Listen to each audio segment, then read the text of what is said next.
TGR News, broadcasting from the State of Israel. Welcome back to TGR News. Hello, hello. Well, we had another blessed week of passing out food thanks to you guys. It's always a blessing, just like I always say. It's also great to see how we keep growing and more people, and that's also to you guys. I think it's been almost a year now. Yeah. And so these people, like you know, we take the food, we take on a family, and we don't leave them. The family that we started with, we still have. We've just been growing. So all these families they've grown to trust us that we'll be there every week. Yeah. And even during those bad weather times and everything, yeah. they were amazed that we showed up. And of course we would, and we did, and we will. Yes, and it's all thanks to you guys. Absolutely. And just like we always say, you can always go to thegoldenreport.com to the support page, or you can do the links at the bottom of this video if you want to join in on this big blessing of helping the people here in the state of Israel. There's so many people that's still out there that need help. They need your help. They need our help. So many people are going hungry. We'll talk about it later in the news, what's going on. Yeah. But it's getting worse, and more people are having harder and harder times to be able to buy the food they need to eat for the week. So if you guys feel any kind of pulling on your heart from God to do that, then I would advise you to pray about it and think about it. And like I said, the links are in the bottom of this video, or you could just go to thegoldenreport.com and go there and be a part of this amazing blessing. Yeah. So thank God and thank you. Well, talking about the weather, we also lately I haven't been able to put any videos out like we like to do. I really enjoy going to these beautiful biblical places in Israel, and what I enjoy most about it is the research, learning so much that I didn't know before, to be able to put a decent video together for you guys. Yeah. And we haven't been able to do that it's almost been, if you add into the month and a half I was in the Army, or 2 months almost, and then the weather. So it's been a while since I've been able to put out a good video for you guys. This week's also all rainy. Yeah. Was rainy. This coming week I think is also rainy. Well, it's a blessing, but it's a blessing for the country. Yeah. So we can't complain about that. Israel needs its water, but I haven't forgot it. We will do it. We'll be back. Yeah. I've already got a few planned. It's just as soon as the weather allows it, we're going to go off and do it for you guys, because I personally really enjoy it. Oh, I learned so much from these videos. Yes, I think it's also good for the kids. It's good for me. It's good for you. It's good for the kids. It's good for everyone. We love it. I'm living here for 30 years, actually. 30 years, and I'm still learning about this amazing Don't be giving country. away your age. I'm old. That's okay. Yeah. Well, I guess we get started. Yes, let's start. 165,000 Holocaust survivors are left in Israel, while 42 die a day. 50% of them are living in poverty. It won't be long till no more survivors are left in the world. That's right. There's only 165 that are still remaining in the state of Israel. 165,000, and they're old, so they're 42 a day. 42 moving on. The average age is 84. I think. So it won't be long till we don't have any more Holocaust survivors. But when I saw that on the news, it was really heartbreaking. Yes. 50% of them living under poverty. It's so sad. Yeah, and having a hard time eating. These are people who went through the Holocaust, They survived the horrors, and now they're trying to survive the poverty. It's just to eat. Some of them, I heard that they gave up to buying food because they have to buy the drugs, for they're old, so they need drugs to just keep them healthy. I think Holocaust survivors seem to, especially nowadays that they're getting older, they seem to be living in close to each other. I think there's quite a few of them that live. I'll tell you what, we're talking about a whole bunch of people. 50% of 165,000. That's a lot of people that are going hungry, and they're on top of that, they're Holocaust survivors. If you guys make a comment, if you guys want to, because what we're doing is we use a social worker to find the families that we need, to give food to, and they have children and everything. But if this is something that also you guys think we ought to do, write a comment, and then obviously we would have to have a lot of support to be able to take on something that big. Yeah. But that would also be a great blessing. We just add that to it. Yeah. That's all in your guys' hands. I'm ready to do it. Absolutely. Well, let's move on from that. Last week, during the stormy weather, Arabs on our Egyptian border were caught by the IDF smuggling 800 pounds of drugs. Wow. 2 IDF soldiers were injured. They weren't seriously injured, but they were injured. This is something I've mentioned it on this channel before to you guys. I think it's great that the IDF is not leaving it to the police to do the war on drugs here. I love it. I think it's great because they're good. IDF is good, whatever they do. Yeah. I mean, 800 pounds. Wow. That's a lot of drugs. It's good for them. I'm happy. Yeah. Well, that was a good part in the news anyway. Yeah. Also, during the snowstorm in Jerusalem, the Arabs used a kids' snowball game. You know how we throw snowballs into a violent outbreak. They put large rocks into snowballs to throw and seriously injure Jews. Absolutely. It's just how are you going to take an innocent little kid's game? It just shows you their mentality. An innocent little kid's game, throwing snowballs in a wonderful day of snow. That's something that happens once every 15, 20 years in Jerusalem. And turn it into a violent, just... Yeah, exactly. It shows their mentality. It shows everything. Yeah, absolutely. It's just so bad. And the rest of the world don't see that, But anyway, put that out there. Tell everyone about that. When the kids are out there playing games, the difference between the Arabs and the Jews. Prime Minister Bennett, in an interview with the Israeli newspaper, stated that back in May, after the last election, former Prime Minister Netanyahu threatened him if he went and make a coalition with the left-wing parties. Yeah. Now he releasing this to the press all this time, and now he decided to tell about it. Plus, what do you call a threat? I would expect former Prime Minister Benjamin Netanyahu to make drastic measures to stop someone like Naftali Bennett making a coalition with left-wing and Arab parties. Yeah, if you look back, he was right, trying to do anything to stop this from happening. Absolutely. So he did all he could. You can't say he didn't do what he could. Yeah. Omer Bar-Lev, in the Ministry of he's the Minister of Public Security, stated in an interview on the Evening News that the police are taking care of the Arab criminal element in the country. When reminded of the attacks on the police stations, he said the same taking care of it comment.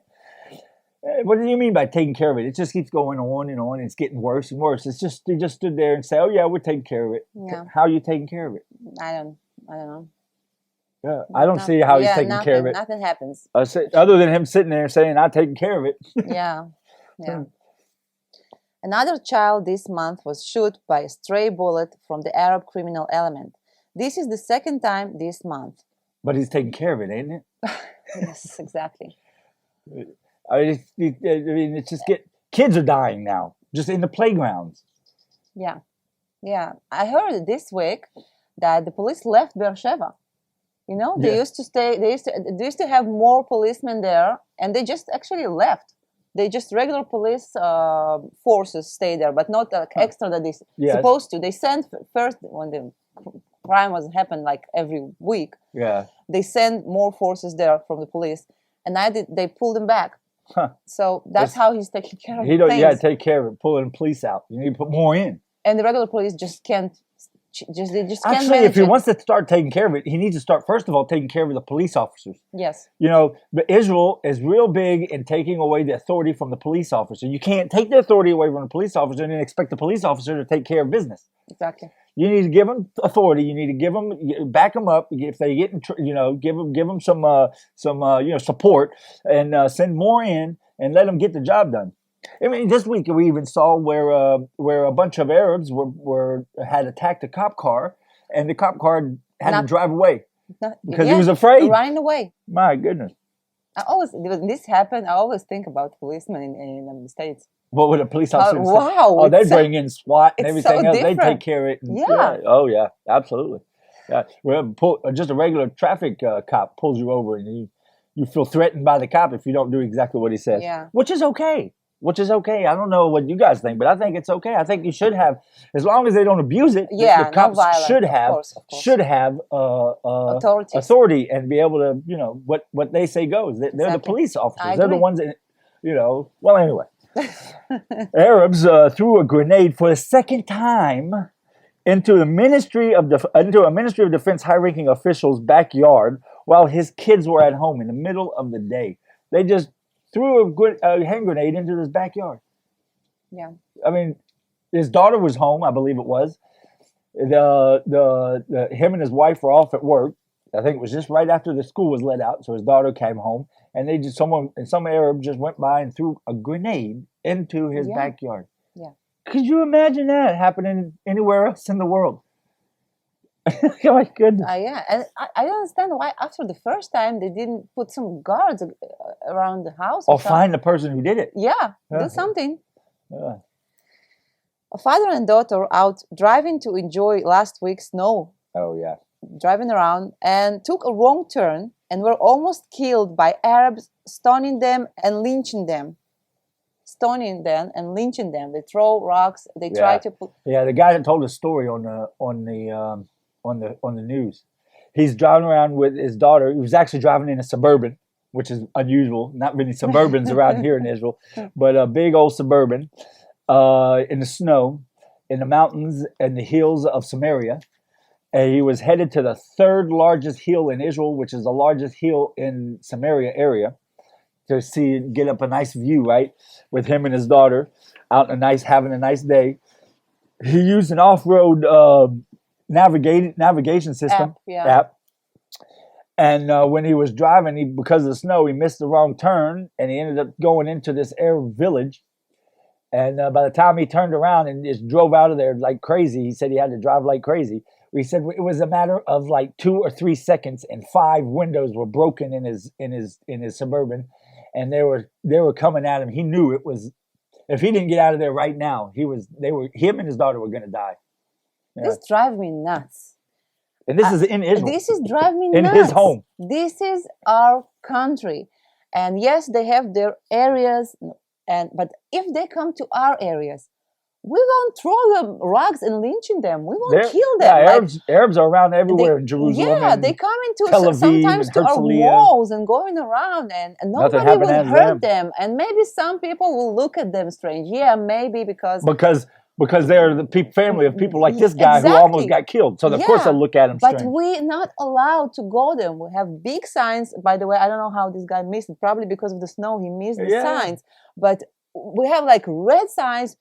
Israel is not allowed to go there. It's our country, but we're not allowed to go there. And I understand why, because we've been killed. Yeah, that's why the signs lynches happen in this area. But they're allowed to come to our places, and nothing happens to them. And we are the abuser, and we are the apartheid state. We're abusing them, and we do all the damage. Yeah. But they are poor them. They're so peaceful, and it just, I don't know. I'm amazed that people don't see that. How people, exactly. I agree with you. Well, move on to something else. The head of the Qassar unit in the Mossad is quitting. He said it's because of big differences in ideology between the soldiers on the ground and the men in charge. Now, when they talk about stuff like this, they just call the person by the letter of his first name, right? They don't, because we don't know the names of people here and everything. But I can tell you one thing though: the Qassar unit, that's the Mossad unit that basically does all the stuff you see on TV, the stuff they make movies out of. James Bond. Yeah, the real deal Mossad guys, And this, if the head of this unit is saying there's some problems in the Mossad and quitting, we need to pay attention. Exactly. We need to pay attention because this guy is the real deal. He's the head of the real deals. Yeah. It's concerning. It's very concerning with some, but I don't just. But it's a problem when things happen in the Mossad. You really don't get much of anything because you just hope it works out because there's not much as a regular citizen you can do about it. Yeah, and it's good basically. Well, it should be. Yeah, it should be that way. Yeah, exactly. Yeah. Ukraine said that they expect Israel to stand with them. The Ukrainian officials are saying that President Biden's tactics are causing the situation to get worse. The people of Ukraine are getting armed and are ready to fight. This is not the first time, and it has been going for 8 years. Yeah, this is, everyone's talking about it, but it's been about 8 years now that Russia and Ukraine. It was just a few years ago where the big intersection in Ukraine was burnt down, and there was pictures all over the internet about it when Russia came in and did things. So this is really a brand new situation. This has been going on for a while.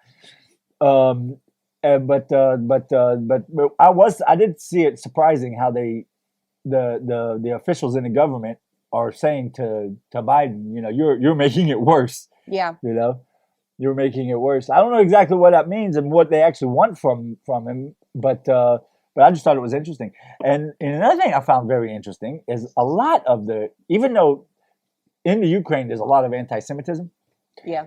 In the Ukrainian government, there are a lot of Jews who are ministers and Knesset members, and members of the parliament in their government. There's a few of them that even are Israeli and served in the Israeli IDF. Yes, it's a paradox. Yeah. And when they speak, when they do an interview here in Israel, they speak Hebrew because they're just about as Israeli as us. Yeah. But they're the government officials in the Ukraine. I thought that was very interesting. Yeah, different. It's weird part of the world. I tell you what, sometimes it's hard to figure things out about. Yeah. This past week, while Herzog, the Israeli president, the recently made Israeli president, Herzog, was in the United Arab Emirates, Yemen fired a long-range ballistic missile into the city, Dubai, the Israeli president was visiting. While he was there, they shot a long-range missile into the city, into the United Arab Emirates, while our president was there. Yeah. Yemen has been getting closer and closer to Iran, and now but by doing this has made a statement to Israel, to the world. We are in the war with you, Iran. We are with you 100%. And this, in Israel, many Yemenis, Yemenite. Yeah, Jews. Yemenite Jews. They live there. They came here. So we're familiar with the Yemenite. Like Yemen is okay, not like radicals. Okay, that's how I know Yemen. And now it's a big change that we witnesses of. Yeah, they're going closer to Iran. Yep. And farther from us. Yep.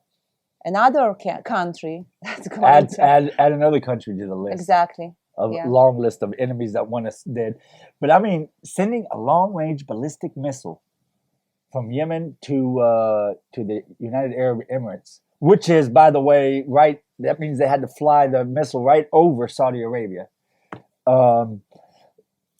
That's a bold statement. It's interesting. They're trying to send a message to the Emirates, or to us, more to us or more to Emirates, because I know they don't like the idea that Emirates, some of the countries have a peaceful agreement with us now. First of all, yes, of course, 100% they're upset with, just like Iran and other countries are upset with the UAE to make a peace accord with Israel. They are upset with it, but what I think is, I don't think it was so much of a statement to Yemen. I mean, I don't think when Yemen shot that ballistic missile, I don't think it was so much a statement to the United Arab Emirates or to Israel. I think it was more of a statement to Iran and the rest of the world, saying, "Look, this is where I stand now." That's what I think, but that's just what I think. It's like, think about it. If I'm a big bad wolf, I'm Iran, and I don't like that guy over there named Israel. And I'm always doing things against him and everything. And I don't like his friend, United Arab Emirates. Yeah. And you are my new friend, starting to try to, become friends with me. You want to try to prove that you're on my side. Yeah. So you attack them. Right? Yeah. That's what I think it was. That's just my opinion. By the way, Herzog, the new president, I love him. I think he's pretty good. Yeah, I think he's turned out to be a pretty good. I like his. I agree with you. I agree. Well, within a year, Israel will have a new Iron Dome system. This is very interesting. Yeah. On a brand new laser-based technology. It will cover the whole country from all borders and have a higher success rate and be able to handle faster and more targets at the same time. The Iron Dome system right now is amazing. And they have developed and already tested and ready to go. Now they're building the units and slowly passing and putting them around the country, where now they'll have the entire country underneath a dome, which by the way is going to be also a bigger dome, meaning further out they'll be able to stop these missiles. And faster missiles, long range missiles, not just rockets. Up until now, it's basically rockets that the Iron Dome was able to put out. But these are going to be able to take care of missiles further away, and it will do the entire country. Right now, we have to set up Iron Dome units in certain areas to set up over cities and over areas and stuff. But this is going to be something all new and much, much better. So that should be up and running within a year. That's what Prime Minister Naftali Bennett said. I hope it ain't a lie as his, because this I don't think it is. No, I don't think he's lying. Yeah, because this is coming from more the IDF and everything. This information, he's just relaying the information, right? It makes me feel so much safer to Absolutely. live in this country, because Iron Dome.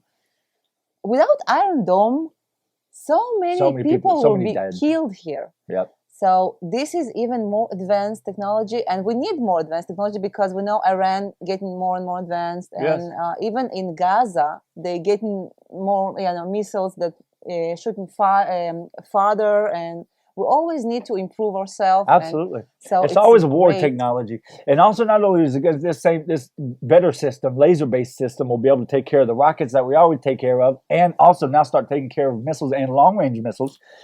It will also be able to take care of drones. Oh, that's a big thing. The drones is a big thing. Because Iran's doing a big thing with drones now too. Yes. So I mean, it's Israel. Tell you what, when a war breaks out, this is exactly where I want to be. When you say when, it sounds like it will happen anyway. Oh, of course it's going to happen. We know it's going to happen. I mean, just read the book of Revelations. Yes. It looks like we're getting closer and closer to this time. Yeah, it talks about also how all nations will stand against Israel. Well, that's happening now too. Look, Yemen is added to the list, and more countries are being added to that list. Just what we were talking about, right? Yeah. So it's coming. It's not a matter of if; it's a matter of when. So when when it happens, this is where I want to be. Yes, in Israel, exactly. Yeah. Gas prices went up by 15% this week.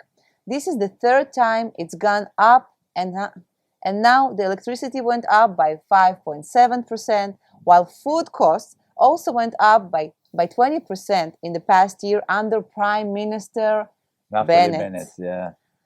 Since he went to his time in office, this this past year that Prime Minister Bennett's been in office, prices have skyrocketed. It's basically Lieberman's, I think. Lieberman is the Minister of Finance, and absolutely the gas prices going up for the third time, and all this other thing has to do with Lieberman. But yes, it's under the Prime Minister's, okay and foresee and everything else. So we need electricity, we need gas, but the food is what really bugging me. It's like Israel never was cheap with the food cost, but now it's getting even worse and worse. And after Corona, many businesses are hurting here. They will close for almost 2 years, and now they expect us to pay 20% more for our food, and it's basic things. It's not like luxury products. It's just basic food. Yeah, that's why our mission is so important and helping. And your guys' help, absolutely. That's why you are so important. That supporting us and helping us. Amen. That's so true, Ola. It is all. It's almost like I don't want to put you on the spot, but a lot of the responsibility is on you guys. What do you got? Help us out. I mean, I'm sorry to say it, but help us out. We need to get help as many people as possible. We started this thing off talking about how we found out just recently half of 165,000 Holocaust survivors aren't able to afford their own food because they're living under poverty. Yeah. I mean, we need help, people. Thank you for everything you're doing, and pass these videos on to people who you think they might be interested in. Show them what we're doing and show them what we're about. and let's get serious. Let's help as many people as possible. Let's feed as many people as possible. Let's, you know, I like inspiration. Well, it's not inspiration. It's just the sense of urgency. Yes. Well, we'll end this TGR news with one last thing. A new information just came out this week that the government was using illegal taps and stuff on former Prime Minister Netanyahu's phones and stuff to build these cases they had to put him, to get him out of office and maybe even put him in jail. And so new information came out that these taps were completely illegal. I bet when it came out, former Prime Minister Bennett was sitting on his couch just laughing. Yeah. He says, "That's it. Case is over," because it probably will be. I mean, how can you keep a case going when all the facts, the evidence was illegal? You know. Yeah. So I remember your face. You were just laughing. I laughed when I heard it. I started laughing. I was listening. I was just laughing. Yep. I was like, "Here we go." Yeah. Yeah. Well, anyway, you got anything you want to say? No. Okay. Well, sure. Yes, this time I'm sure. Okay. Well, we appreciate you guys watching the videos and leaving your comments. And in this news broadcast this time, you saw a few times where the news is talking about how people are hurting and they need your help. So if you feel any tugging of your heart by God or anything, that just pray about it and see if that's something that you need to do. And if it is, you go to thegoldenreport.com to the support page or the links underneath this video, and there's different. You find whichever way you decide is best for you to send your support, and we'll help as many people as possible. Yes. So thank you for watching, and until next week, God bless. Thank you. Shabbat shalom. Bye bye.